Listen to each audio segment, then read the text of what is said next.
Hi guys, it's been quite a while since I've done a live Facebook broadcast, so I wanted to start doing them again to give you guys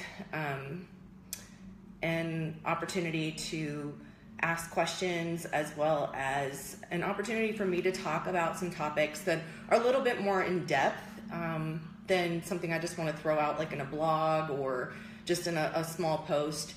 And the topic today I'm talking about is hormones that affect hunger and satiation, and how those hormones affect your success in terms of weight loss, in terms of weight maintenance. Once you're able to lose the weight, whether or not it's going to come back on and how quickly. So I want to talk a little bit about a couple of hormones that are affecting that. I mean, our bodies are so complicated, and there's a lot of different things going on, a lot of things at play.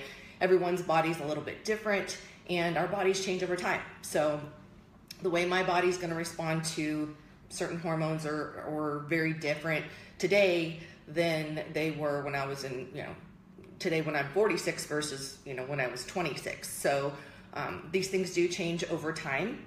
And so it's important to recognize those things and be aware of what's going on. So specifically regarding these hormones that affect hunger and satiation, there's things that we can do to make them worse, and there's things that we can do to improve them. And I'm going to talk a little bit about what they are, and then why they may get out of whack, and what you can do to avoid that, and if you're already experiencing, what you can do to get these things back into balance. So if you guys have questions, feel free to ask them. I'll do my best to kind of watch the feed as it's going along. Hi, grandmother. So anyway, you're so cute. So the first hormone I want to talk about is called ghrelin. It's Ghrelin is how it's spelled, and it's pronounced ghrelin. This is the hormone that tells your brain that you're hungry, and it's created in the stomach. Whenever your stomach's empty is when your body's producing the ghrelin, and it's telling your brain, okay, it's time to eat. That hormone's going to drop off the most right after you eat, and then it'll slowly rise as time goes on. Typically about 3 hours out from your meal is when it's going to be, getting towards its lowest, and that's when you start feeling hungry again. And I'll tell you from experience that I'm pretty much hungry every 3 hours on the dot. So I know my ghrelin is functioning the way that it should, so that's good. But there's a lot of things that can throw it off. It's the hormone that's attributed to fat storage, overconsumption, constant hunger, and binge eating. So a lot of times when we're overproducing the ghrelin, we're always having cravings, or not feeling satisfied, or wanting to constantly eat. So that's a problem. That's why we really want to take a look at what's going on with this. One of the things that raises ghrelin levels is dieting, and there's a lot of studies that have been done, but there's one here. There's a whopping 40% increase in ghrelin levels in participants that cut their weight. So this is talking specifically about like bodybuilders, from 14 to 4%. And what ends up happening then is, in a lot of times, if you're, in the competition world, what I'm talking about when you've seen, or if you're in it, or someone that will go on this crazy binge eating tirade after a competition. And and their brains are getting a signal, I'm hungry, I'm hungry, I'm hungry, I'm hungry.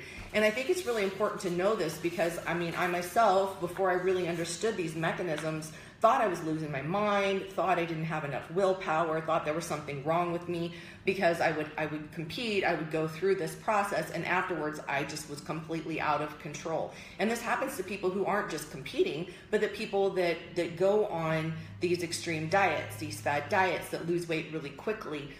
Their bodies are producing a lot of this hormone. And so, you know, they start to feel like, what is wrong with me? I'm crazy. I'm losing my mind. Why am I hungry? Why am I never satiated? And this is because of those levels of this hormone, in addition to the hormone we're going to talk about after this, which is leptin. So one of the things we want to be careful with is extreme dieting. And I'm going to kind of go through the different things that we want to watch out for after I talk about each of the hormones. So the ghrelin is the first one I wanted to talk about, and leptin is the second one I want to talk about. So leptin is, you know, while we look at ghrelin as the bad hormone because it's the one that makes us hungry and makes us want to constantly eat and maybe even binge eat, leptin is the opposite. So that's the hormone that's telling our brain that we're full, that we're satiated, that we're done. It is made in fat cells, and so typically the more fat cells that our bodies have, the more leptin we're producing, which makes sense. When you get leaner, you're not getting that signal that you're full. So you may find that, my gosh, why do I eat this meal, and a decent sized meal, and I'm still hungry?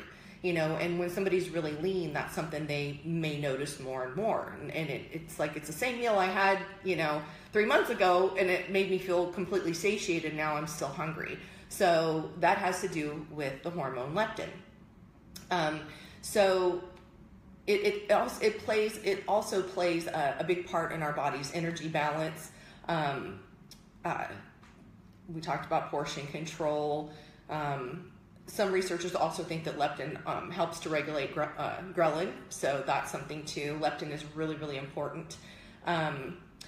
One of the things that people ask then, so if it is produced in fat cells, the more fat cells the person has, the more leptin they have, so they shouldn't be as hungry. Why do we have such an obesity problem?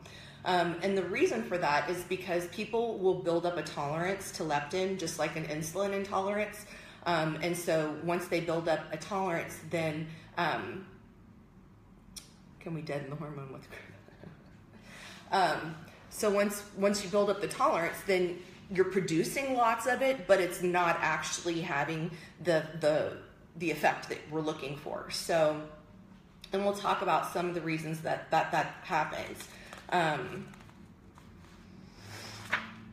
Let's see what else. I took some notes because I want to make sure. Oh yeah, so we talked about the leptin resistance. And so one of the things that's really interesting, and you know, I've read a lot about leptin resistance in people who are obese or people who have a lot of excess adipose tissue, but it's very similar to what we're seeing in the competition world in terms of once a person gets really lean, obviously their leptin is low because they're lean.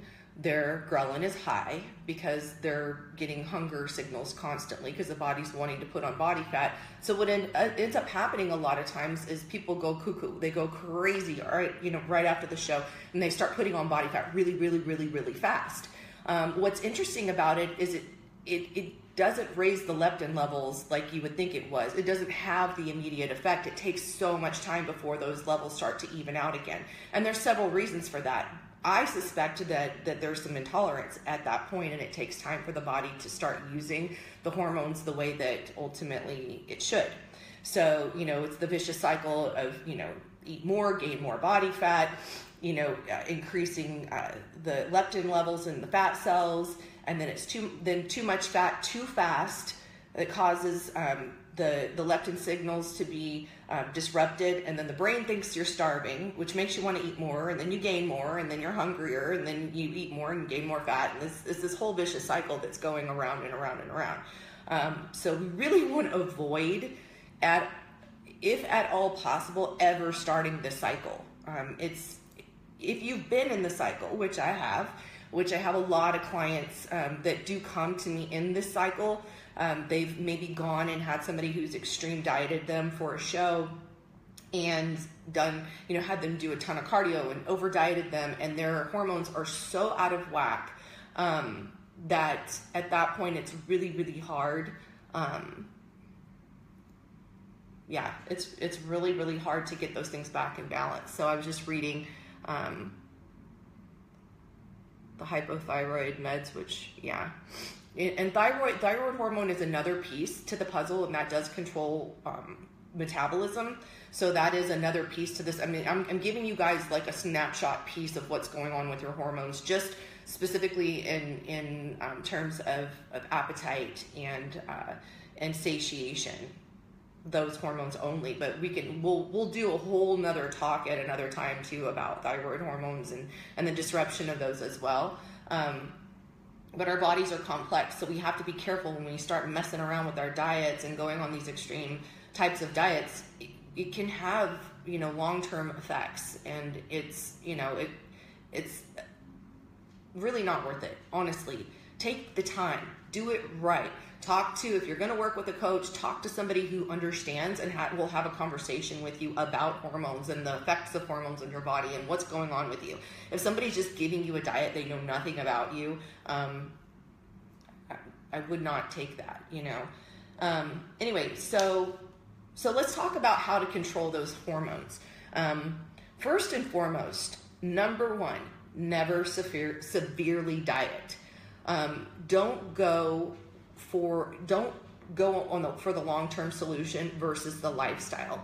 And I understand we live in a time, in a world where we want immediate gratification. We want it now. We want it now. We want the weight loss. We want the weight loss.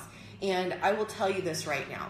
When I start working with somebody who's already in this cycle, who's having trouble with their metabolism because they dieted so hard to lose weight, and they're in the cycle of their hormones are out of balance, they're hungry all the time, they're never feeling satiated, they're unable to lose weight, they put on a lot of weight because of how quickly they lost the weight to begin with, and then the rebound is so much worse. Understand we want that immediate gratification to lose the weight quickly, but it is not worth it. I cannot stress this to you enough. It is not worth what you're going to go through afterwards to try to get those hormones back in balance, to try to get that weight back off. And it's the cycle, it's the yo-yo. And so that's my next point to you guys. Avoid yo-yo dieting. In our world, our fitness competition world, we call it, binging or bulking. Oh, I'm bulking for my off season. I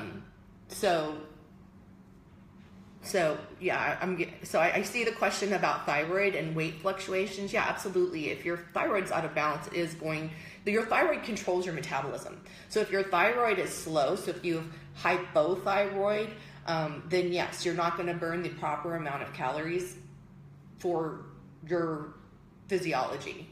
That is really important. So yeah, absolutely. And like I said, we'll do a whole nother talk, where we kind of go more into thyroid, but I want to kind of stay on point here because there's so many directions we could go in.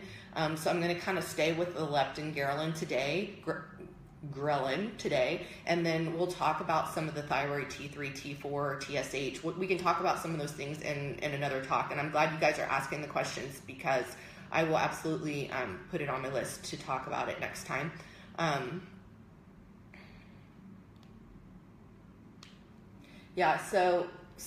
So Jamie, I'm seeing what you're asking about reverse dieting, and I'm getting ready to start talking about reverse dieting.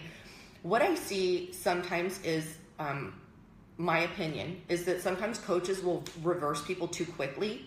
In other words, they're bulking them, so they raise their macros faster than the body can speed up. So the purpose of the reverse diet is to continue to raise your carbs and fat over time, and your metabolism will come up. But different people are different. Some people's metabolism speed up quickly, and some people speed up slowly. Sometimes you can't bump up every week. You can't do big bump ups. They have to be smaller. It depends on the person. So if you had a coach that was bumping you up, if you had a coach that was bumping you up too quickly and putting a lot of body fat on you really quickly, your metabolism was not speeding up at the same rate you were putting on the body fat. So now you're up here with more body fat, but your metabolism isn't quite there yet. It's almost like you have to start over. And a lot of times coaches do this because they feel like their clients are going to be patient enough, or they feel like, you did it over time. I get it, but it might not have been enough time for you, is what I'm saying. I've seen it take years to get people where they need to be. I've seen it take 3 months. It just depends on the person. But if you were gaining body fat while reversing, you were going too fast. That's my opinion. Unless you started out really, really being lean. So back to, I want to kind of get back to this because our number one thing to be careful of is severely dieting. Once you go and severely diet, it's going to be more challenging for you after that to get these hormones back into balance, and you're likely to put the weight back on, plus more, right? We want to avoid yo-yo dieting, which is the losing weight, gaining weight, losing weight, gaining weight. Every time you do that, you get your hormones more and more out of whack, and it's going to be harder and harder to get them back into balance. Reverse first before you start trying to lose weight. I always suggest reverse first. I like to see people minimum 600 calories above their basal metabolic rate, but 800 to 1,000 would be the more ideal spot if they can get there without plateauing. But basal metabolic rate is the amount of calories that your body needs at rest. So if you're doing no activity, just to keep your body alive, that's how many calories you need. And if you're wondering what your basal metabolic rate is, you can pull up a calculator, you can Google a calculator and take a look and plug in your height and your weight, your age. It's only going to be so accurate because we're all a little bit different. You might get a little bit better reading if you go for hydrostatic weighing or bod pod or some other method that takes into account how much muscle mass you have, because the more muscle you have, the higher your basal metabolic rate is going to be, or should be, if your metabolism is healthy. The other thing is don't drop below your basal metabolic rate. So this is one of the things. So say, for example, you look it up, your basal metabolic rate is 1,400 calories, and you had a coach that had you on 1,000 to 1,200 calories or something over months period of time. Let's remember, our bodies are designed to keep us alive. Our bodies are designed to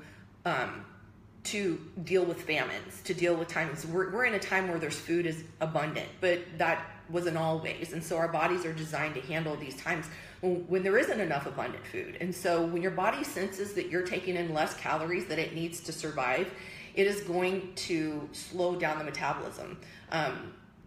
So we need to really, really be careful to not be dropping below that, and certainly not be dropping below that for long periods of time. The other important thing is to build an enjoyable and sustainable plan that you can stick to, because you want to avoid binging and going off track and all of that. It's just really, really important that it becomes something that you're going to do forever. Sometimes people ask me in terms of tracking macros, and we're going to talk about flexible dieting versus clean eating next.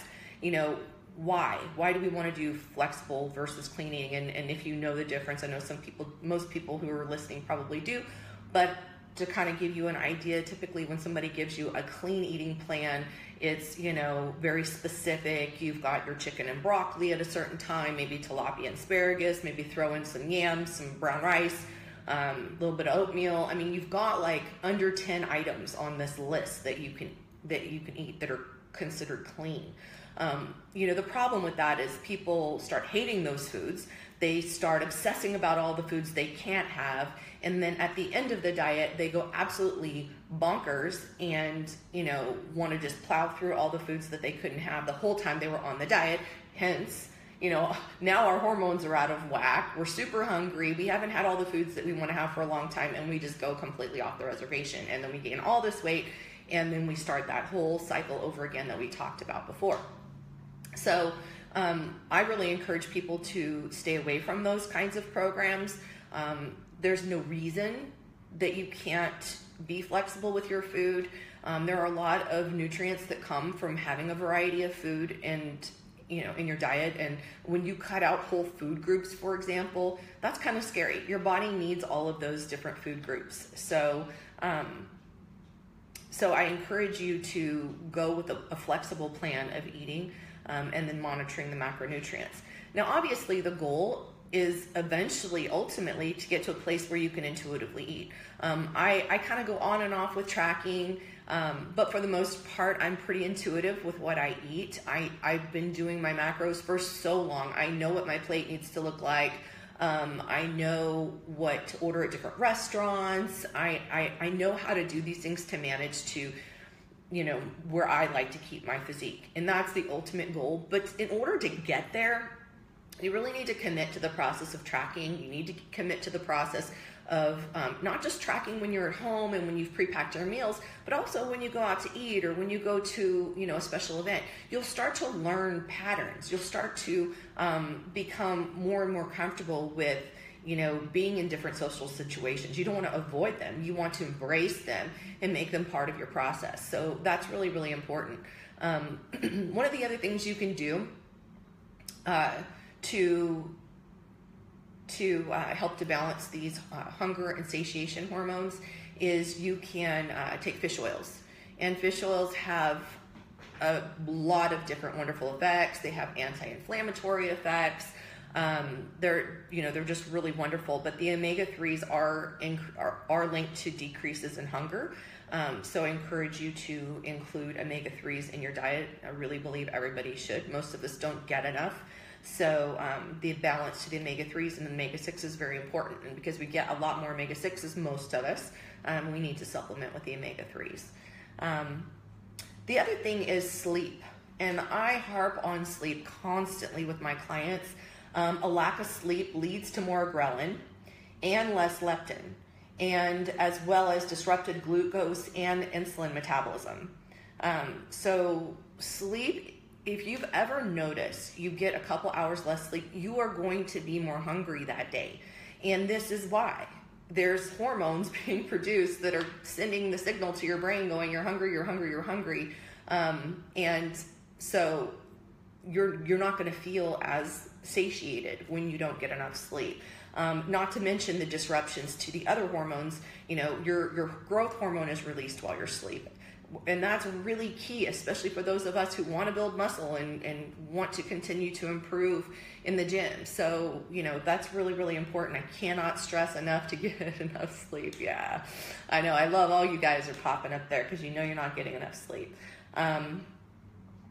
The other thing is stress. So this kind of links into the sleep part. Ghrelin is released directly in response to stressful situations. And that's, you know, explains one of the reasons why, you know, when you're stressed, a lot of times you want to just eat, you know, and so it's, you know, it's your body's response to the stress, and it's just sending that signal through that hormone to your brain that you're eat. So it's reducing stress and getting enough sleep. To me, those two things go hand in hand. If you're not getting enough sleep, you're going to feel more stressed. Things are going to set you off more during the day. So, those to me are really, really important. Another one is eating carbs. And I see so many people that are scared of carbs, and carbs are not your enemy. You actually, you know, when we start to cut in a diet, typically we'll carb cycle. So basically what we're doing is some lower carb days followed by higher carb day, and we'll cycle those. And that's because too many days of low carbs, your hormones start, you know, your good hormones start to decrease and the bad ones start to come up, good and bad, basically hunger versus satiation. We don't want that to happen, so we bump up the carbs, and that helps. The other thing is eating enough protein, and that's one of the things that I really, really stress. And so it's not just important for muscle growth and fat loss, but it also helps to reduce the ghrelin levels, therefore the hunger. And a lot of people are not eating enough protein. And then, of course, you've got the people that go way overboard with the protein. It's really, really important that that you spread out the protein, though. If you're just eating a ton of protein in one or two meals and then it's really low in the others, it's not really doing you any good. So it's really important to spread your protein out evenly. And you should be getting at least a gram per pound of body weight unless you are very overweight. If you're in that obese category, then you kind of have a little bit different standard. But if you've got a few extra pounds or a little bit overweight, then a gram per pound of body weight should work perfectly for you. If you're a really small person, and I do have people, some of my ladies that are really small, we will go a bit over that. So we might go to 1.2, 1.3, something like that. So let's see what else. The other thing is reducing inflammation. So chronic inflammation is bad for your leptin signaling. So reducing inflammation with antioxidants, exercise, and foods high in omega-3s. So we already talked about the omega-3s that help with inflammation, and stress obviously as well, and then the antioxidants. That's a whole nother thing too when we're talking about the flexible nutrition. You want to include a lot of variety, a lot of healthy foods. So we talk about shopping around the outside of the grocery store. So we're picking up lots of different fruits and vegetables and, lean meats, and, all the things that we're looking for that are fresh and that are going to provide us with the antioxidants. Usually a little over lean body mass. Yeah, so Justin, I didn't see the beginning of that question, but it should be, if you're talking about protein, it should be about a gram per pound of body weight. Like I said, unless you're extremely overweight or extremely underweight, and then you may go a little bit underweight, you're going to go a little bit over that. Overweight, you're going to have to go underneath that. So hopefully that answers that question. Adding in extra fiber. So that's going to help reduce hunger, and it also helps to reduce the ghrelin levels as well. So making sure there's plenty of fiber. So whenever I set somebody up, I give them a fiber goal, a minimum fiber goal. That's really, really important, and keeps you feeling a little bit more full, as well as, like we talked about, that protein spread out evenly, and then enough carbs to fuel whatever you're doing. Keep exercising, of course, because exercise is shown to reduce inflammation, and it possibly can help with your leptin resistance as well. One of the things that I read, and this kind of goes counter to what I have done a lot of, is I have read some benefits to fasted cardio, specifically burst training. So when we talk about burst training, that's really short periods of time of full out, everything you got, give everything you got. So in my case, I'll have people do about 20 seconds burst exercise, and then you have about a minute and 40 seconds of moderate pace, kind of letting the heart rate come back down into a good range. So that's really helpful regardless as to whether it's fasted or not. And the thing I do caution in terms of fasted is, if you're one of those people that's really focused on building muscle, doing cardio fasted or exercising fasted is not ideal for building muscle. And most people that's the case with.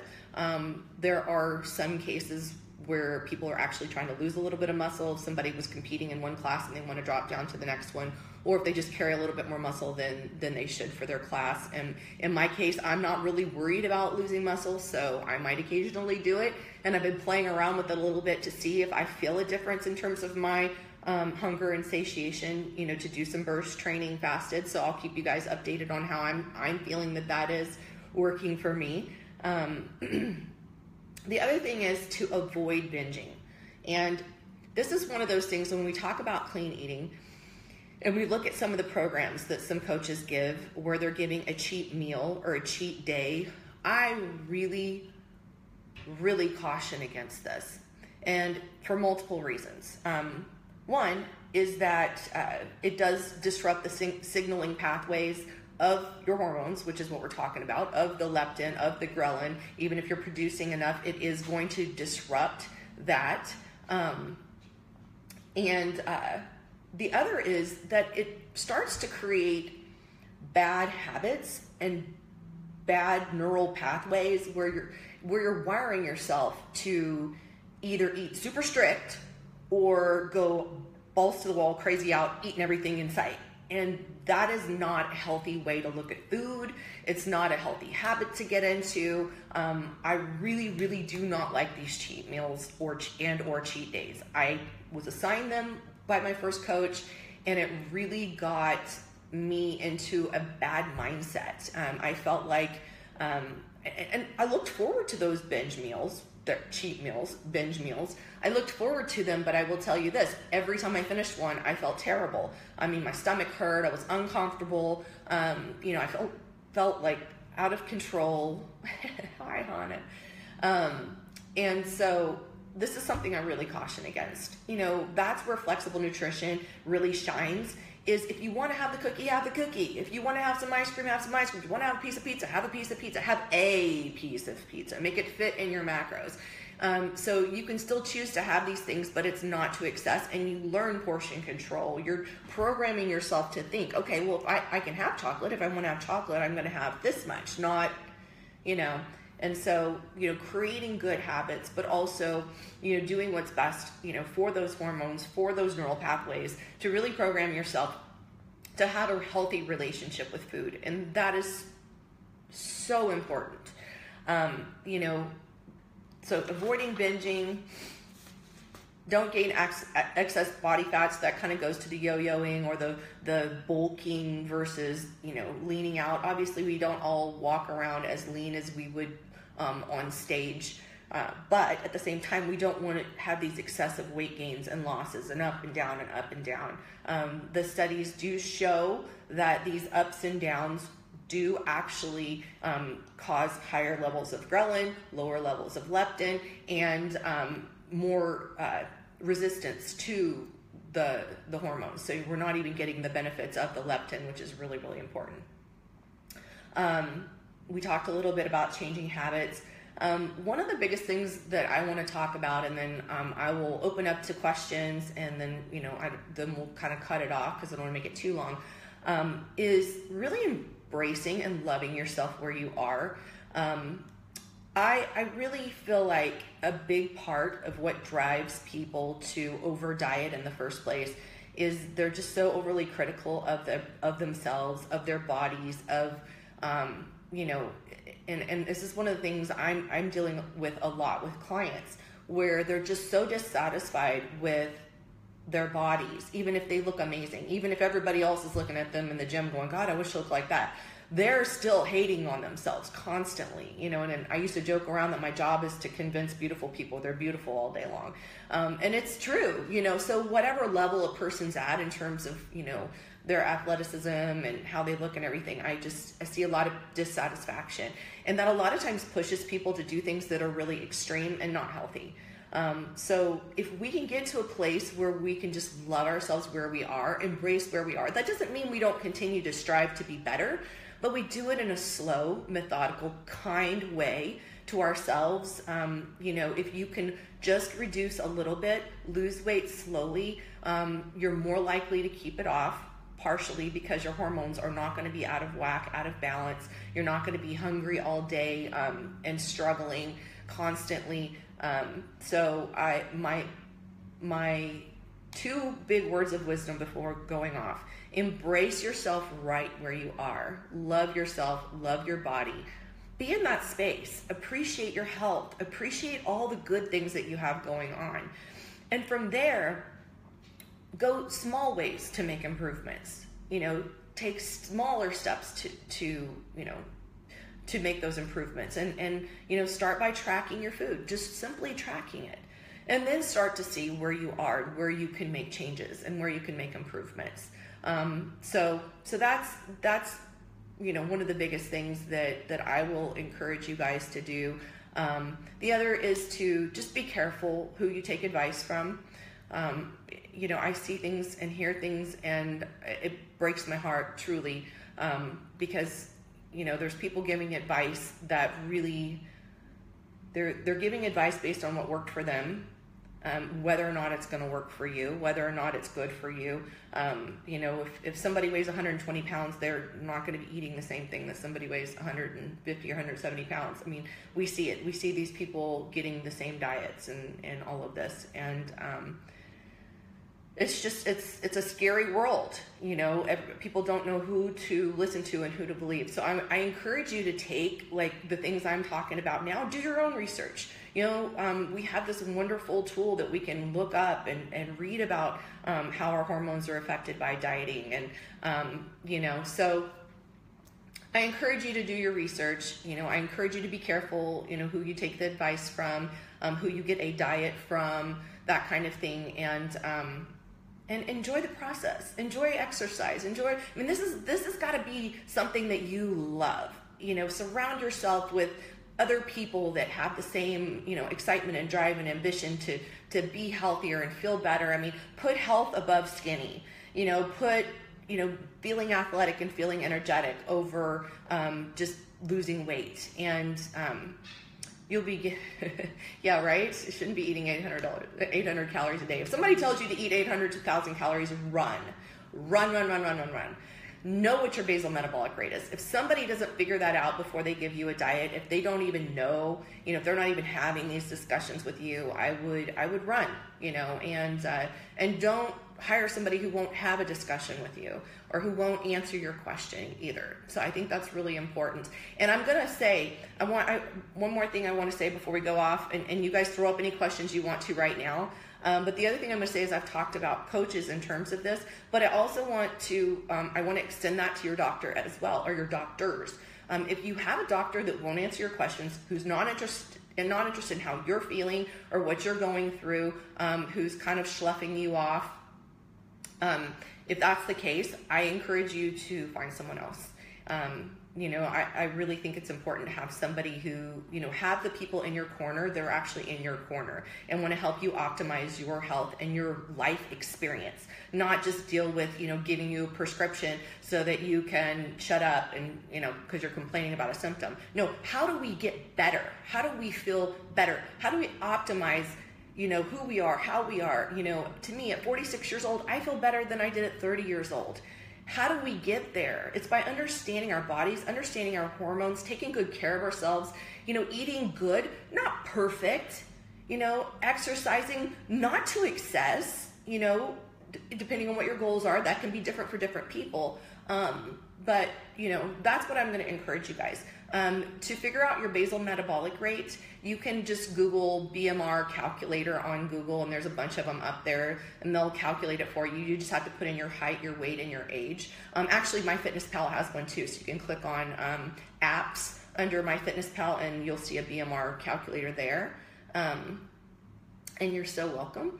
Yes, I really, really love what I do. I love getting the opportunity to work with a lot of people, and I'm going to say a lot of women in particular, because I feel like we women need to encourage each other more. I grew up during a time and went to the business world where I felt like it was so dog eat dog, and it was specific, especially women with women.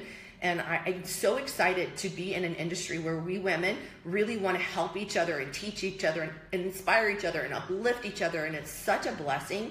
And so let's keep doing that. Let's quit judging our own bodies.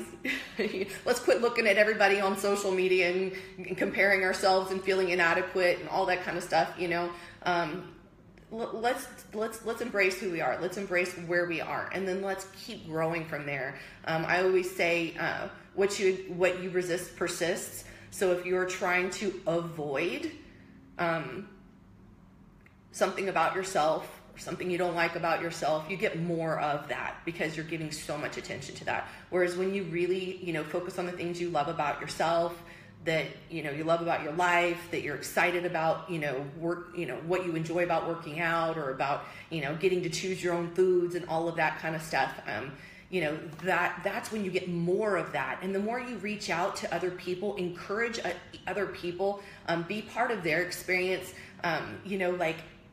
the more you do that, the more you'll get that back. So I know I'm going totally off topic here, but I'm just really excited about the potential of, that we all have to work together to raise each other up. And, and when we can focus on these things more than we focus on losing weight or dieting or what's wrong with our bodies, we will have so much more success.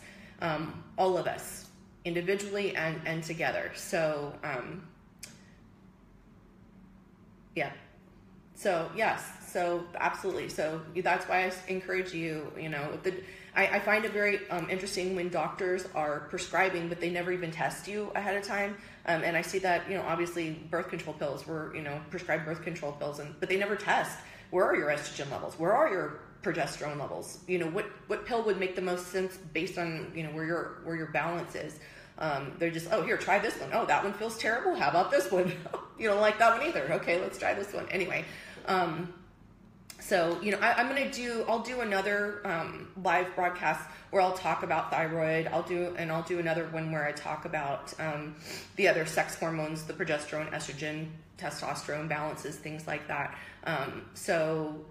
We'll definitely delve in. And if you guys want to hear me talk about other subjects or, want other things brought up, you can always either private message me or comment. I do read all my comments and my private messages and all that. And I do appreciate it. And I appreciate all of you guys who join me and everybody who watches the taped afterwards. And it's been a lot of fun.